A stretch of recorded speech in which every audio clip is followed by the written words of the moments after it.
que lo recibamos como para cada uno porque es nuestra comunidad, es nuestra iglesia, que cada uno pueda sentirse parte de la Iglesia Cristiana Confraternidad Unicentro, 32 años.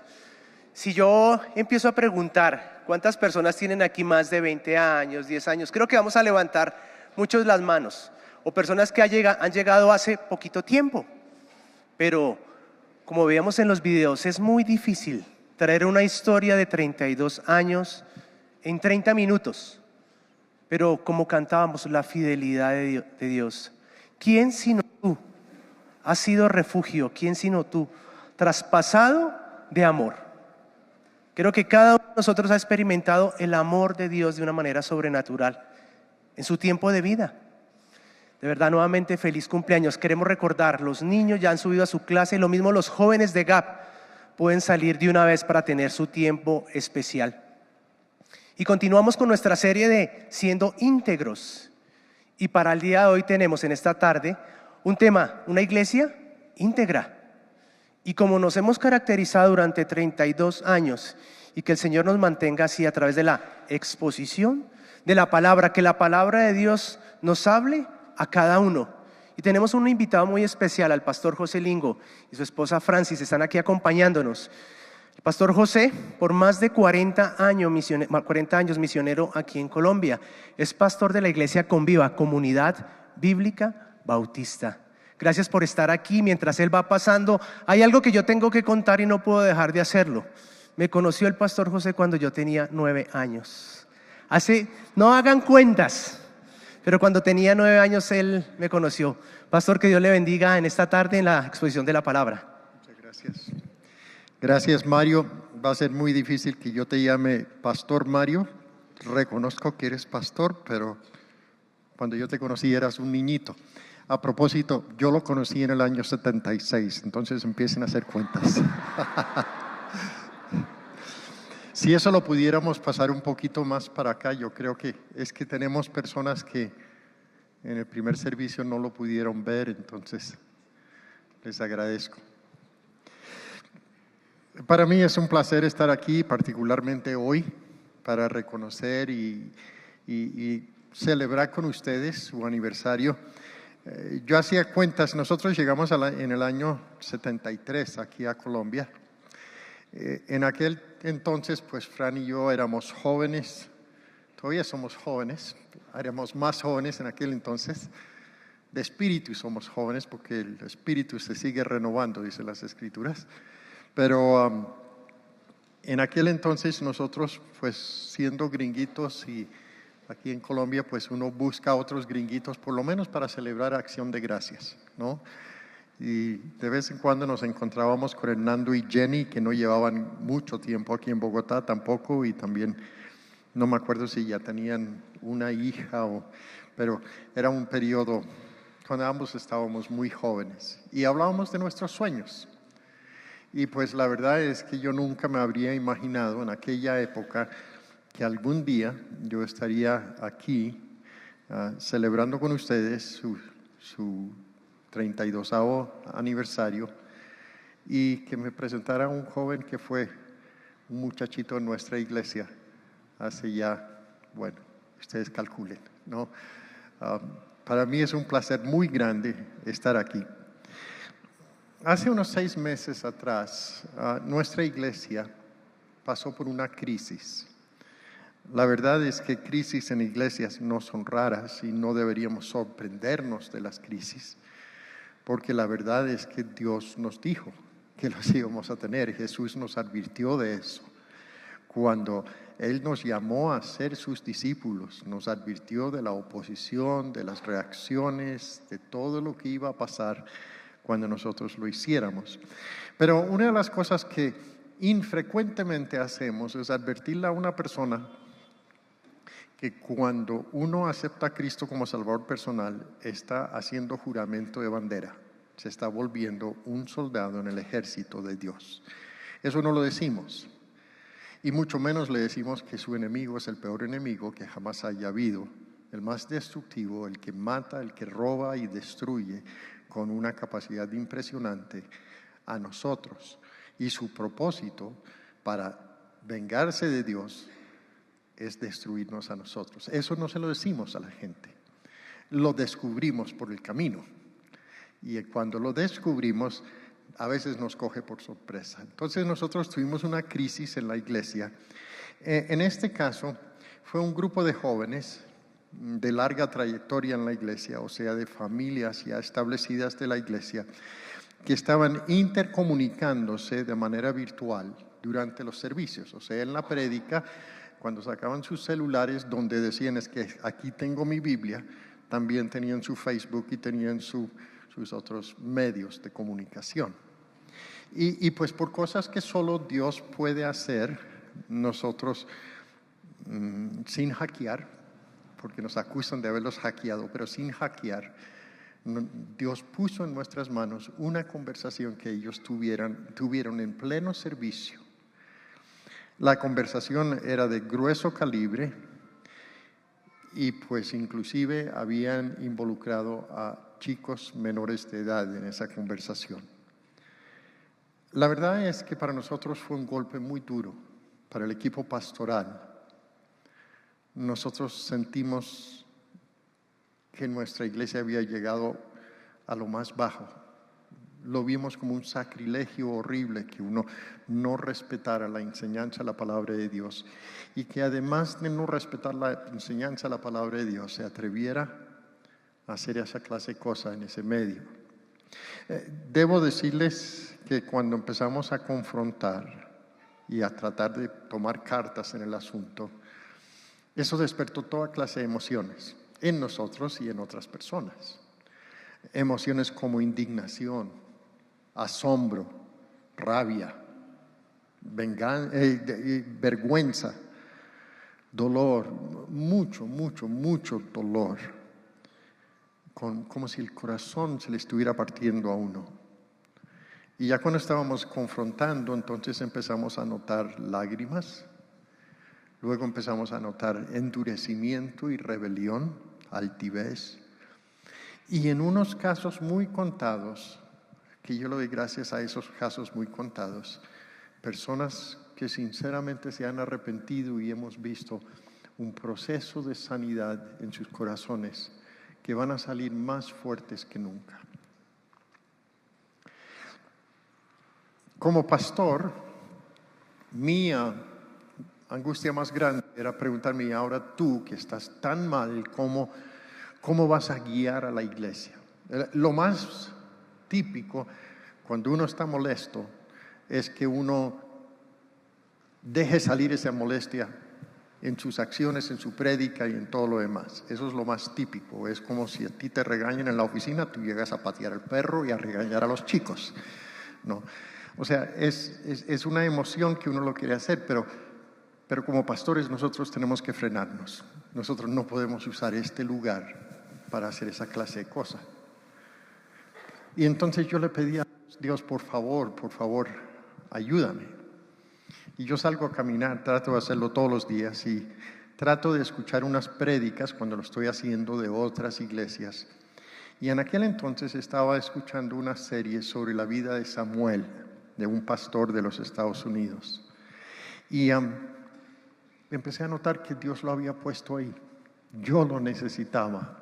Me ayudó a tener claridad. Fue como una lámpara que alumbró un sendero muy oscuro en mi corazón y en mi vida. Y también yo sentí que la iglesia lo necesitaba. Entonces comenzamos a hablar y la primera lección no es acerca de Samuel, sino acerca de su mamá. ¿Se acuerdan ustedes? Ella es Ana, esa mujer estéril, que como era la costumbre en aquella época, si un hombre se casaba y su esposa no podía tener hijos, entonces pues al pasar del tiempo era perfectamente legítimo que él escogiera a otra mujer que le diera prole. Pues en este caso, Elcana lo hizo. Escogió a otra mujer, Penina, y Penina volvió la mujer fecunda, doña fecunda, hijo tras hijo tras hijo, le dio y cada vez que tenía otro hijo, ella se lo sacaba a Ana. Era una mujer muy malvada en su venganza y su forma de tratar a Ana. Y las escrituras describen las emociones de Ana como unas emociones de absoluta bueno, básicamente terminó en un paseo que hicieron al tabernáculo donde iban a celebrar la fiesta. Ana terminó en un colapso emocional total. Y Ana, en medio de ese colapso emocional, fue y habló con Dios. Ahora, ella no tuvo ningún reparo con decirle a Dios que Dios la había hecho estéril. Pero si es Dios el que la había hecho estéril, era también Dios el que podía revertir las cosas. Y ella fue a Dios y le dijo: Dios, por favor, dame un hijo, dame un hijo, dame un hijo. Y era tal la intensidad de su oración que el profeta Elí la empezó a regañar porque pensó que estaba ebria. Y finalmente, pues ella le dice: no, es que yo no estoy ebria, yo no he tomado nada. La verdad es que yo estoy muy mal. Y Elí, yo no sé si de pena o de vergüenza, la bendijo. Y en medio de su oración, Ana le dijo a Dios algo muy insólito. Le dijo: dame un hijo y yo te lo devuelvo. Ahora, eso no tiene sentido. Si tus brazos están vacíos, ¿por qué vas a pedirle a alguien que te llene los brazos y después dejar que te los deje vacíos otra vez? ¿No? Pero Ana lo hizo. Eso fue lo que le pidió. Y en efecto, a los pocos meses, Ana quedó embarazada y al cabo de nació Samuel, el regalo de Dios para ella. Y ella nunca olvidó su promesa. Así que las escrituras dicen que cuando destetó a Samuel, lo llevó al templo. Se calcula que probablemente fue a los 3 o 4 años. Eso fue lo que ella hizo. Ahora, nosotros presumimos que el tabernáculo, los sacerdotes, el sacrificio, y si quieren lo pueden poner acá, ustedes noten, ese es un gráfico de lo que habría sido el tabernáculo. Aquí está el sacerdote principal, aquí hay un adorador que aparece con su ovejita, y allá están los otros sacerdotes haciendo los oficios que hace un sacerdote, ¿no? Y eso es lo que ocurría en el tabernáculo. Y se presume que si están adorando al Dios vivo y verdadero, si están inclusive ofreciendo todos los días ofrendas por sus pecados, se presume que debería ser un lugar más o menos seguro, ¿verdad? O sea, ¿qué mejor sitio para que se críe el hijo de uno que ese lugar? Pero no fue así. La verdad es que arranca esta historia en 1 Samuel capítulo 12. Y esto es lo que dicen las escrituras. Elí tenía 2 hijos, se llamaban Hofni y Fineas. Y dice esto: los hijos de Elí eran unos, ¿qué? Como fuerte la palabra, ¿no es cierto? Bien fuerte. Unos perversos que no tomaban en cuenta a Dios. Es decir, estaban en el oficio de Dios, pero para ellos Dios no era nada. Esa era en esencia lo que había ocurrido. Ahora, no es raro que la gente no tome en cuenta a Dios, pero es que estos jóvenes estaban liderando en la vida espiritual de la nación. Y ahí llega un muchachito de 4 años, Samuel. Lo que uno puede pensar es que, este muchacho está en alto riesgo, ¿verdad? No le va a ir bien. Con esas influencias, todo papá habría dicho eso: búsquese unos amigos diferentes, le vamos a buscar dónde quedarse, ahí no se puede quedar, porque eso no le conviene. Ahora, yo quiero hablar acerca de la vida de los hijos de Elí y acerca de la vida de Samuel. Y lo vamos a hacer como si esto fuera una película. Lo vamos a hacer como si fueran 4 escenarios diferentes. O sea, ustedes notan el bosquejo muy sencillo: escenario número 1, escenario número 2, escenario número 3, escenario número 4. O sea, no les costó adivinar cómo iba a ser la charla esta mañana. O sea, lo que estoy tratando de decir es que aquí nosotros tenemos una historia donde la cámara enfoca en los hijos de Elí y donde allí se ve la conducta de ellos y de repente, en contraste, la cámara se va a enfocar en Samuel y vamos a ver algo diferente.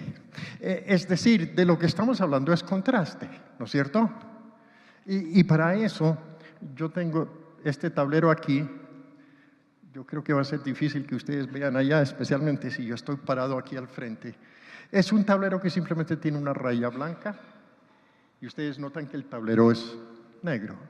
Contraste. ¿Sabían ustedes que la palabra de Dios dice que así somos nosotros en el mundo?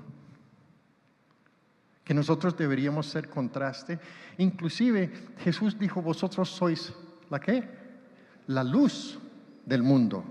Y dice, una ciudad puesta o sentada en un alto, en un cerro, no se puede esconder. O sea, lo que está diciendo es que tú y yo, como hijos de Dios, deberíamos ser contraste cuando estamos en el mundo. Ahora, lo que yo quiero ayudarles a entender quizás esta mañana es que la integridad de una iglesia no se ve aquí. Lo que muchas veces se ve en la iglesia son las máscaras que nos ponemos, ¿verdad? O sea, llegamos a la iglesia con la mejor pinta. Bueno, ya no tanto la mejor pinta, veo que ustedes también se quitaron la corbata, gracias a Dios, ¿no? Pero de todos modos, nosotros queremos vernos bien. Y especialmente nosotros conocemos el lenguaje, nosotros conocemos el ritual, nosotros conocemos todos. Y entonces aquí todos nosotros somos unos santos. Pero si la integridad de la iglesia se nota allá afuera, yo te pregunto, ¿tú eres contraste en tu trabajo? ¿Eres contraste en la universidad? ¿Eres contraste en tu hogar? Porque a veces, pues, como decimos aquí, ahí es donde se pela el cobre, ¿no es cierto? Ahí es donde se ve lo que uno realmente es. O sea, miren, es supremamente importante que nosotros entendamos que si nosotros vamos a ser personas de integridad, si Confra o si Conviva van a ser iglesias de integridad, lo vamos a poder definir por lo que está pasando allá afuera, no lo que vemos acá. ¿De acuerdo? Entonces, es una pregunta perfectamente legítima. ¿Hay contraste entre ti y el resto de la gente en tu trabajo? ¿Hay contraste entre ti y el resto de tus compañeros de estudio en la universidad? ¿Hay contraste entre ti y los miembros no salvos de tu familia? ¿O se parece iguales? Vamos a notarlo hoy. Entonces, lo que quisiera que nosotros miráramos son estas escenas. Primera escena. Vamos a ver los hijos de Elí. Pero antes de hacer eso, miremos lo del tabernáculo otra vez.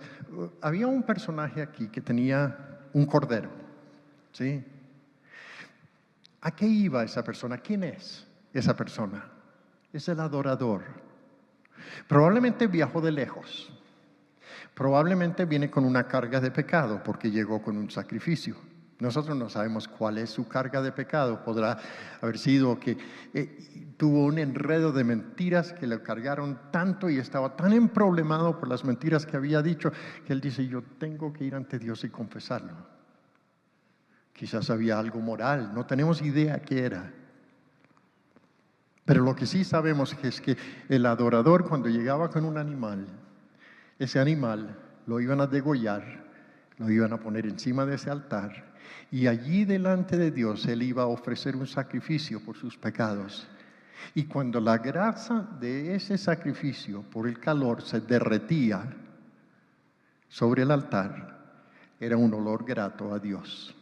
Ahora, no todo el animal iba al altar.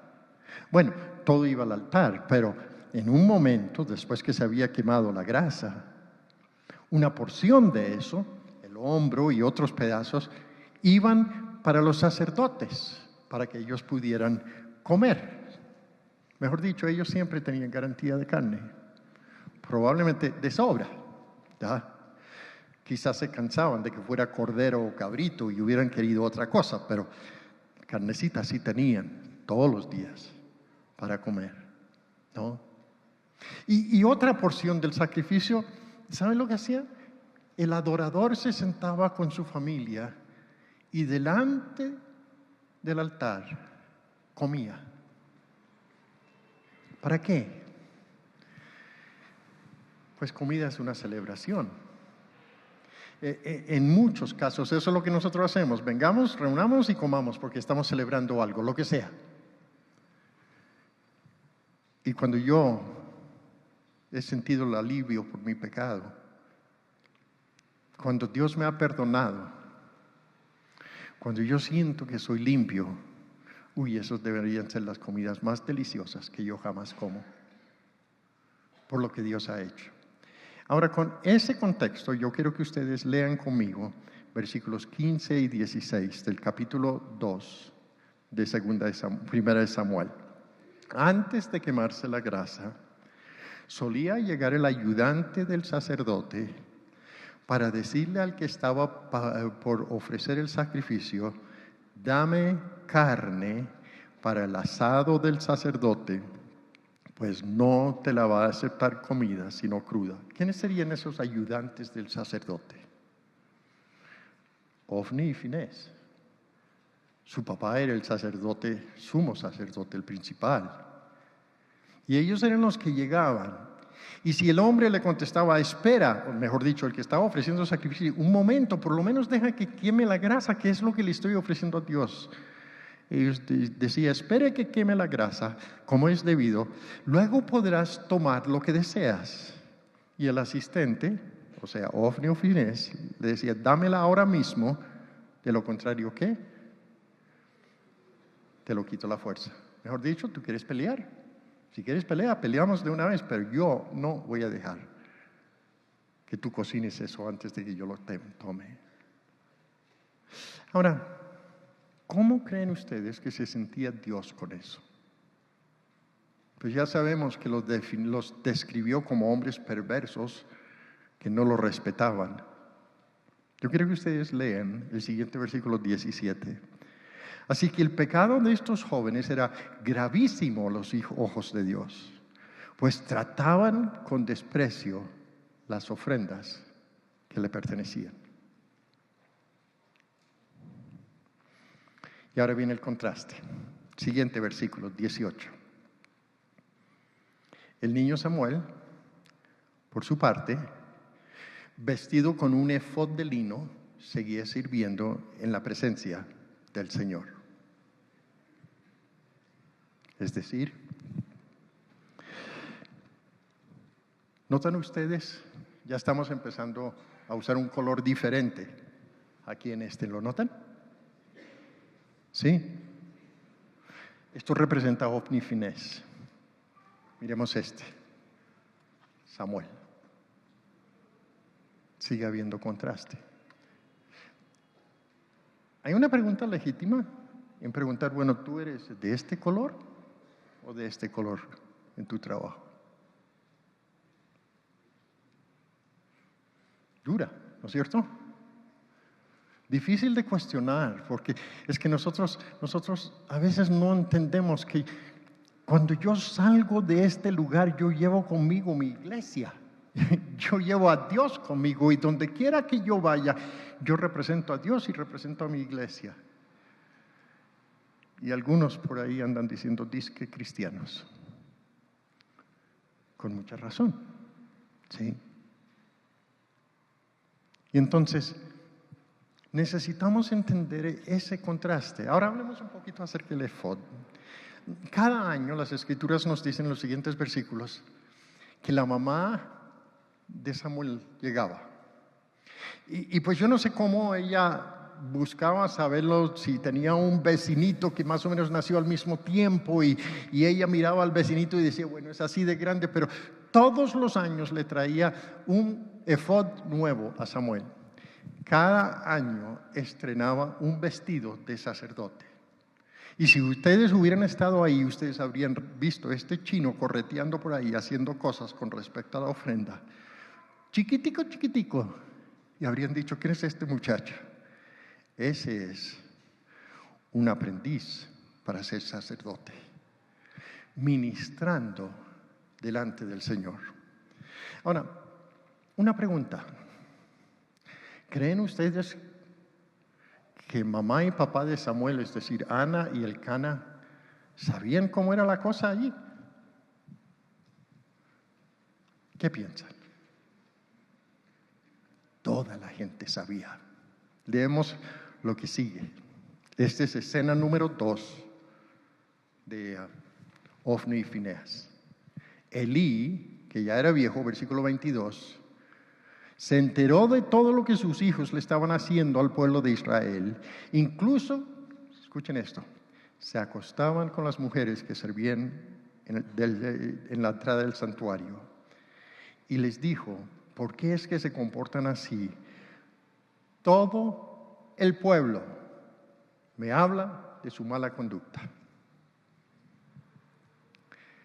No, hijos míos, no es nada bueno lo que se comenta en el pueblo del Señor. Si alguien peca contra otra persona, Dios le servirá de árbitro, pero si peca contra el Señor, ¿quién podrá interceder por él?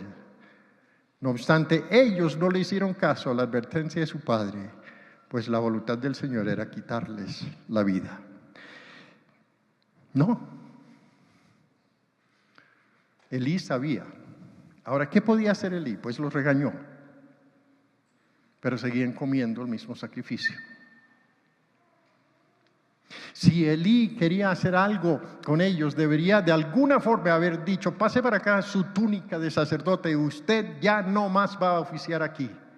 Yo no le voy a aceptar esa clase de conducta, esa clase de irrespeto no se puede tener. Inclusive, la siguiente escena, Dios le va a reclamar a Elí. Tú prefieres a tus hijos más que yo y estás dejando que se engorden de lo más preciado del sacrificio.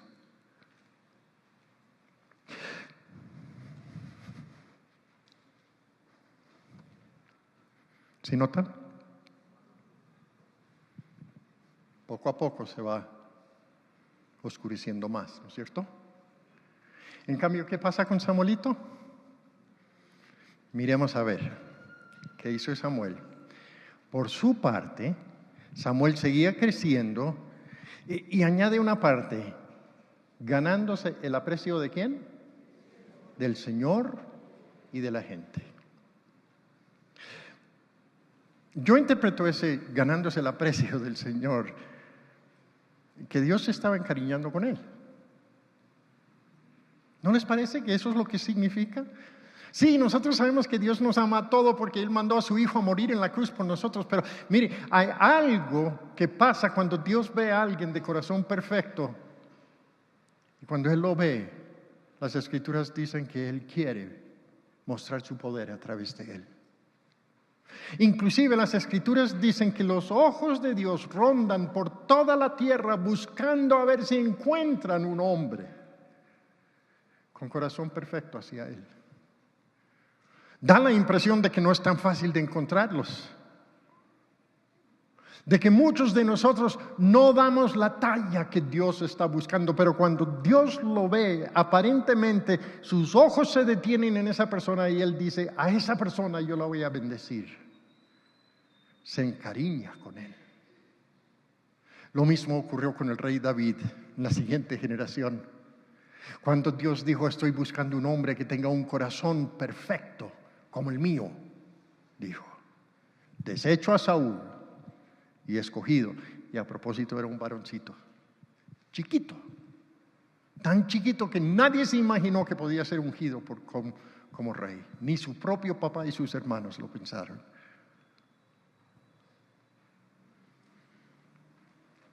Contraste. Yo someto a ustedes que debería existir contraste. Como les dije al comienzo, mi esposa y yo llevamos viviendo aquí en Colombia desde el año 73. Vinimos a establecer iglesias y nos hemos dedicado a esto durante estos 42 años ya.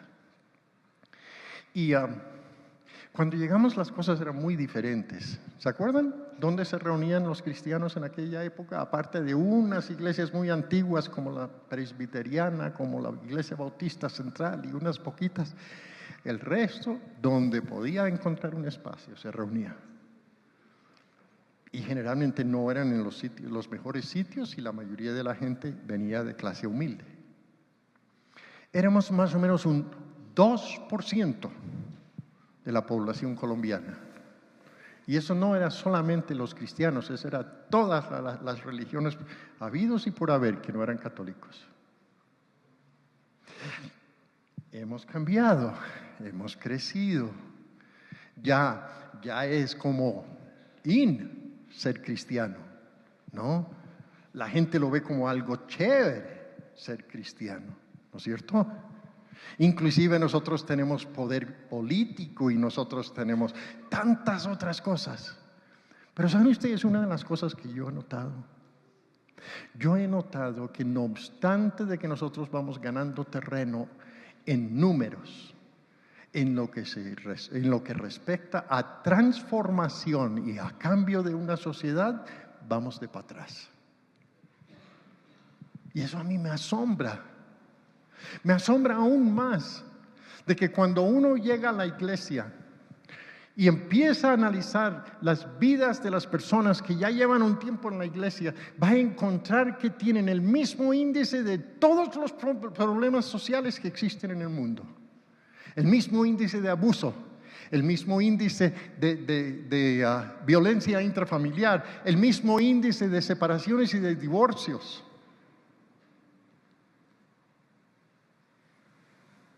Y uno dice,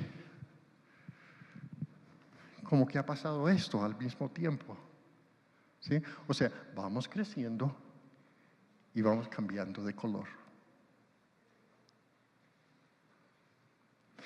Y creo que es legítimo, cuando estamos hablando acerca de la integridad de una iglesia, que nos hagamos esa pregunta. Y que nos preguntemos, no por mi vecino, no por aquel tipo que escuché que hizo tal cosa, no por esos jóvenes que yo les mencioné a ustedes al comienzo de la charla. De mí. ¿Qué color soy yo en medio de esto? Sigamos. Tercera escena. Esto se lo voy a contar porque es un pasaje un poquito más largo. Es 1 Samuel capítulo 2, versículos 27 hasta finalizar el capítulo. En efecto, lo que Dios hace es que Dios dice, bueno, ya llegó el tiempo, voy a mandar un profeta para advertir a Elías. Le voy a decir lo que va a pasar. Y entonces el profeta va, y como todos los profetas, lo primero que hace es presentar los cargos. Y les dice a ellos, le dice a él que pues sus hijos se estaban portando como unos perversos, les reclama por el desprecio que tienen hacia los sacrificios y las ofrendas, y le reclama a Elí que él prefería y honraba más a sus hijos que a él, que los estaba engordando con lo mejor de los sacrificios. Y luego le dice, esto es lo que te va a pasar. Ya tu familia no va a ser sacerdote. Le dijo, yo prometí a Aarón que él iba a ser el sacerdote, pero así no. Ya no. Yo voy a arrasar tu familia. Las voy a acabar. No va a quedar nadie, y si queda nadie, van a estar mendigando pan, porque aquí ya no. Es decir, Dios dijo, basta. Ahora, algunos de ustedes están diciendo, uy, yo me salí de la religión hace mucho tiempo porque esa era la forma que nos hablaban. Nos decían que si tú haces tal cosa, Dios te va a condenar. Si tú haces lo otro, te van a condenar. Te van a mandar al infierno si haces esto. Yo no compro, no comulgo con eso. ¿Podemos hablar un minutico? Mire, la verdad es que cuando nosotros empezamos a hablar acerca de las Escrituras y empezamos a hablar acerca del amor de Dios, nosotros tenemos que entender que el amor de Dios tiene dos caras. Como el amor de un padre tiene dos caras. A ver, lo pongo de esta manera. Supongamos que tú sales con una de tus amigas. Eres una dama y ustedes salen a comer y ambos de ustedes tienen sus hijitos allí. Y el hijo de esa mujer, de su amiga, se parece al demonio de Tasmania. No se para, no hace caso, no hace nada. Parece un remolino corriendo por ahí por todos lados. Y en un momento de mucha valentía, tú le preguntas a tu amiga, oye, ¿tú disciplinas a tu hijo? ¿Tú lo corriges? Y tú dices, ¿yo? No. Yo amo demasiado a mi hijo para corregirlo. ¿Ustedes qué dirían? ¿Serían ustedes capaces de decirle, eso no es amor? Porque el amor tiene un lado firme. El amor tiene el amor, el cariño, pero el amor disciplina con amor. Y lo debe hacer. Y eso también lo hace Dios. Llega un momento cuando Dios ya deje de llamar, ya deje de buscarte. Si Dios una y otra vez ha estado llamando como si te estuviera llamando por un celular,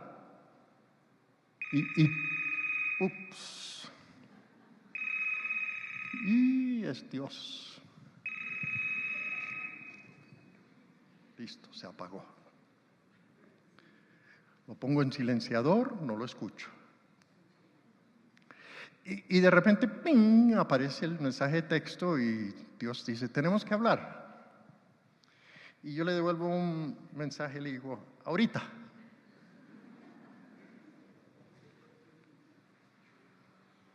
¿A ti te ha pasado eso? En algún momento, Dios te ha estado llamando a cuentas, te ha dicho de una y otra forma, oiga, ¿qué haces? Tú, mi hijo, ¿en esas? Tú lo escuchas, vas apagando y presionando la voz del Espíritu de Dios, se te va volviendo callo en el oído y ya no oyes. Vamos a la última escena, ¿les parece? Se está volviendo más grave, ¿no es cierto? La última escena sí hay una voz, literalmente. Es la voz de Dios. Una noche, esto se encuentra en el capítulo 3. Una noche, Samuelito estaba durmiendo, la Biblia dice en el tabernáculo, y de repente escucha una voz, Samuel, Samuel. Y se levanta corriendo y va donde Elí, que también está acostado, y le dice, Señor, ¿me llamaste? Y Elí dice, no, yo no te he llamado. Vete a dormir, no molestes. Entonces Samuelito se va otra vez. Y al ratico escucha, Samuel, Samuel.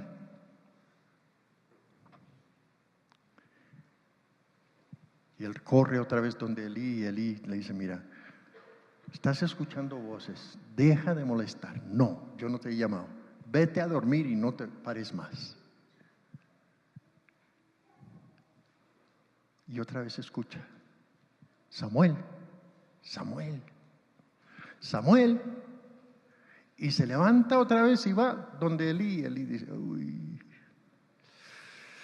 mira Samuel, si vuelves a escuchar la voz, di, habla Señor, porque tu siervo escucha. Samuel se acuesta y Dios dice, Samuel, Samuel. Y él se para y por primera vez en su vida había escuchado la voz de Dios. Y Dios le dice: Samuel, tengo que decirte algo. Dice: todo lo que yo he dicho acerca de Elí y sus hijos va a pasar. En un solo día voy a matar a los 3. Porque ellos, una y otra vez, han hecho lo que no deben hacer. Y lo que queda es un rastro de algo. Ni se alcanza a ver, parece que fuera todo igualito al mundo. Ustedes se preguntan por qué Dios le dijo esto a Samuel. Pues yo creo que hay varias razones. A mí se me viene a la mente, una de las razones es porque Dios se había encariñado tanto con Samuel que él sentía la necesidad de contarle, y tengo una base para eso, porque Dios hizo lo mismo con su amigo Abraham. Cuando iba a destruir a Sodoma y Gomorra, la Biblia dice que no puedo yo contarle a Abraham lo que vamos a hacer, siendo mi amigo. De alguna manera, Dios se había enlazado tanto con Samuel que él sentía la necesidad de llegar a Samuel y decirle: mira, van a pasar estas cosas. La segunda cosa es porque ahora Samuel es promocionado. Ya no es ese aprendiz a sacerdote, sino que ahora es un niño profeta que escucha la voz de Dios. Y si ustedes se ponen a leer el resto del pasaje, ustedes van a descubrir que la Biblia habla que ninguna palabra, Dios no dejó que ninguna palabra de Samuel cayera, y que el pueblo de Israel lo escuchaba a él continuamente y le hacía caso. Y quizás una tercera razón es esta, y me parece que esta es muy importante. Además de eso, a veces nosotros necesitamos saber que hay justicia. Samuel había estado ahí todos estos años viendo las sinvergüencerías de estos hombres y viendo como nada cambiaba, todo seguía igual. Y Dios le dijo: no te preocupes, yo ya sé lo que voy a hacer.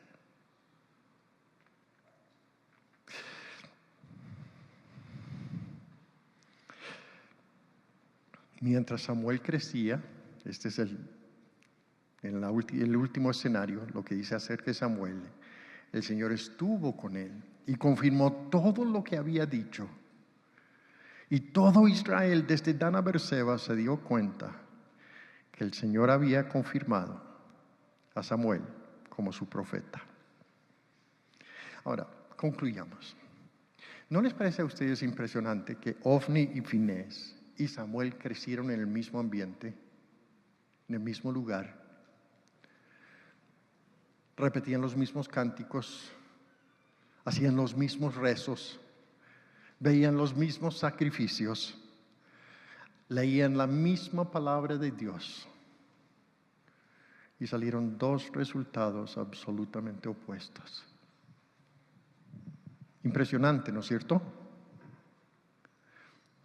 Y yo creo que es una lección para nosotros de que nosotros no podemos presumir porque nosotros tenemos a nuestros hijos en tal y tal lugar que van a estar bien. No.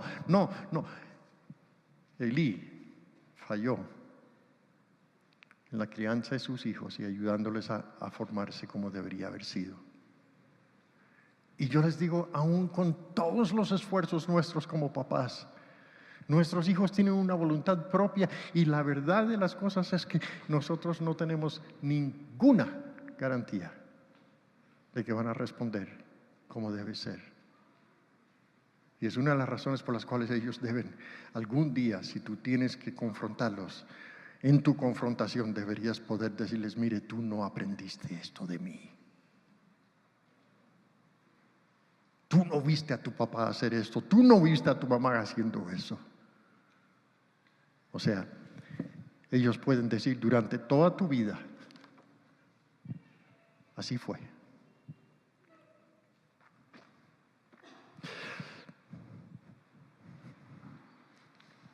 como difícil, ¿no es cierto? Es muy, muy posible que tú estés escuchando la voz de Dios, que Dios te esté llamando. Ahí está. Y nosotros somos perfectamente capaces de mandarle un mensaje diciendo no se meta. Ay no, yo nunca le diría eso a Dios. Sí. La Biblia dice esto 5 veces en las Escrituras, en diferentes porciones de Escritura, dice: si ustedes oyen hoy su voz, no endurezcan su corazón como sucedió en la rebelión. Eso es lo que dice. Es decir, yo soy perfectamente capaz de pasar de aquí hasta acá, hasta acá, hasta acá, si yo endurezco mi corazón. Hoy soy perfectamente capaz, si yo camino en el Espíritu, de estar aquí, aquí, aquí, aquí. Depende de lo que nosotros vamos a hacer con la obra de Dios en nuestras vidas. O sea, esta charla ha sido un ejercicio en contrastes. Yo creo que se van por lo menos con eso, ¿no es cierto? Yo debo ser un contraste, no aquí, allá afuera. Yo debo ser un contraste. Si ustedes son un contraste, ustedes van a ser una iglesia de integridad, y la declaración de Jesús es absolutamente cierta: ustedes son la luz del mundo y no se puede esconder. Les animo a que ustedes vivan de esa manera. Inclinemos los rostros en un momento de oración.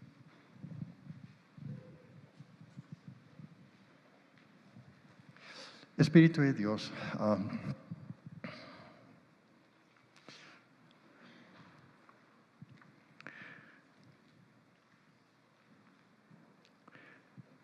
yo sé que yo tengo que confesarte que en ocasiones yo me he parecido más a los hijos de Elí que a Samuel. Yo miro atrás en mi infancia, en mi adolescencia. Hubo veces que no se podía ver ninguna diferencia entre José Lingo y el resto de los compañeros.